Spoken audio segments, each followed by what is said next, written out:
Hi everyone, मैं प्रिया और अपने चैनल पर आप सभी का स्वागत करती हूं। तो देखिए, आज हम इस वीडियो के माध्यम से जानेंगे कि अयोध्या में स्वयं प्रकट हुए थे भगवान शिव। ये कब की बात है? त्रेता युग की बात है। आपने सुना होगा, जब हम किसी नागेश्वर नाथ ज्योतिर्लिंग के बारे में बात करते हैं तो वो हमारे जो भगवान शिव हैं वो स्वयं प्रकट हुए थे। कहाँ पे? अयोध्या में। चलिए, तो उनसे रिलेटेड अपन जानते हैं कि उस मंदिर की कुछ खास बातें क्या हैं।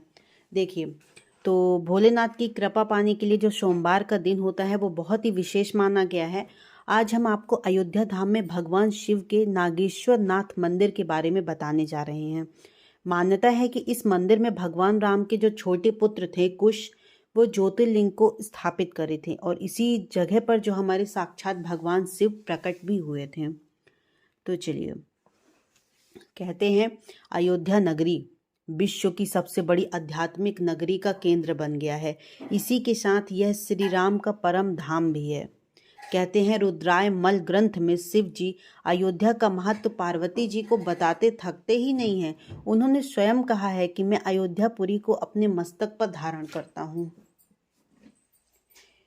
कहते हैं कि अयोध्या में एक बार भगवान शिव साक्षात प्रकट हुए थे और जब जाने लगे तो भगवान राम के पुत्र कुश ने उनसे आग्रह किया कि हे भोलेनाथ, आप अयोध्या में ही रुक जाएं और यहीं रहें।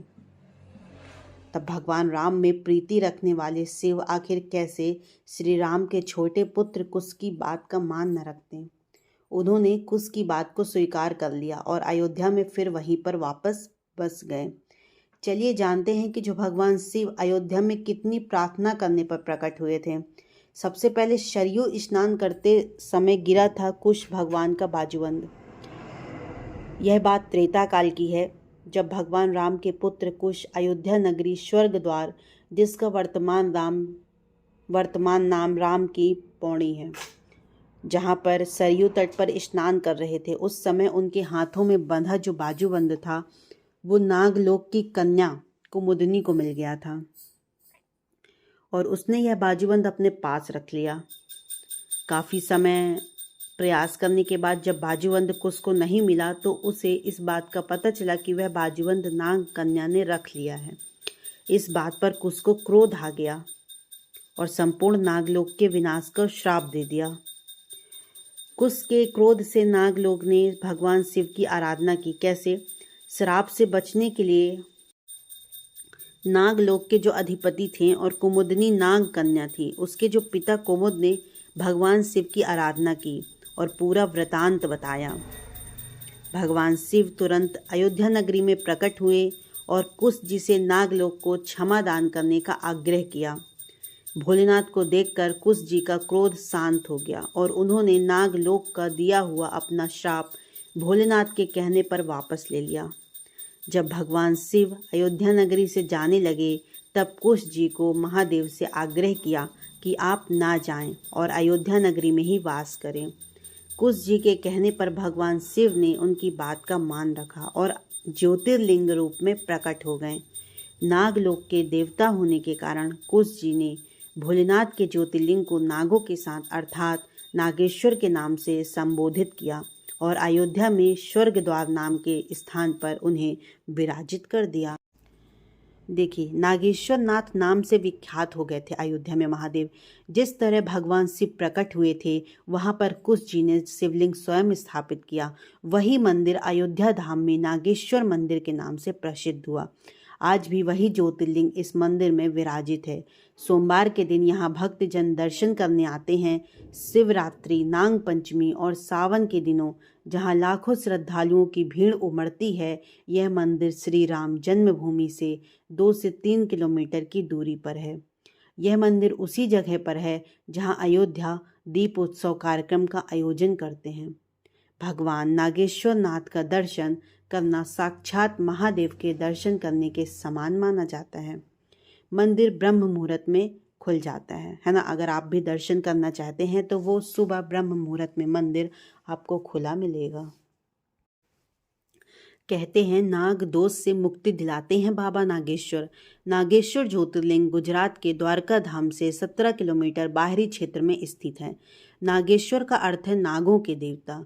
जिन लोगों की कुंडली में सर्प दोष होता है उन्हें यहाँ धातुओं से बने नाग नागिन अर्पित करना चाहिए। मान्यता है कि उन्हें फिर नाग दोष से छुटकारा मिल जाता है। देखिए, पौराणिक कथा के अनुसार दारुका नाम की एक राक्षस कन्या थी। उसे दारुका वन जाने की अनुमति नहीं थी। उसने कठिन तपस्या कर माता पार्वती को प्रसन्न कर लिया था। माता पार्वती ने दारुका से वरदान मांगने को कहा था, तो राक्षसी ने वह दारुका वन में कई प्रकार की दैवीय औषधियाँ, उसने देवी पार्वती के सत्कर्मों के लिए राक्षसों को वन में जाने का वरदान मांगा। तब देवी पार्वती ने राक्षसी के विचारों से प्रसन्न हुई और उन्होंने उस दारुका वन में जाने का वरदान दे दिया। लेकिन वरदान मिलते ही दारुका और अन्य राक्षसों ने वन को देवताओं से छीन लिया। वन में एक सुप्रिया नाम की शिव भक्त थी, जिसे दारुका ने बंदी बना लिया। इसके बाद सुप्रिया ने शिव की तपस्या की और उनके राक्षसों से नाश का वरदान मांगा। सुप्रिया ने शिव जी की तपस्या करके राक्षसों से खुद का बचाव और उनका नाश की प्रार्थना की। अपनी परम भक्त की रक्षा के लिए भगवान शिव दिव्य ज्योति के रूप में एक बिल से प्रकट हुए और महादेव ने राक्षसों से विनाश कर दिया।